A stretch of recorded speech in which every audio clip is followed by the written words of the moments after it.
আমার কাছে মনে হয় বাংলাদেশে হিসেবে আমরা খুবই জঘন্য, খুবই রাবিশ টাইপের, খুবই নির্মম, নির্দয়। এটা আমাদের দেশের সাথে মানে যুক্তিসম্মত সাথে যায়। কেননা আপনারা কয়েকদিন আগে দেখতে পাচ্ছিলেন যে একটা মেয়ে, যে মেয়েটা কিন্তু একদম ফ্রন্ট ভিউতে কিন্তু কোঠা আন্দোলন নিয়ে কিন্তু যুদ্ধ করেছে বা আন্দোলন করেছে। সে কিন্তু পুরা রাজপথ কিন্তু কাঁপিয়েছে।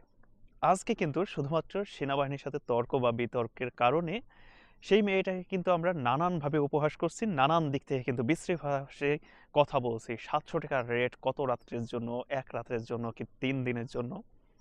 যাচ্ছে তাই। সে কেন সিগারেট খাবে, কেন সে এটা করলো, কেন সে এটা ওটা করলো।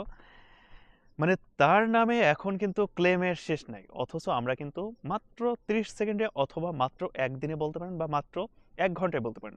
সে যে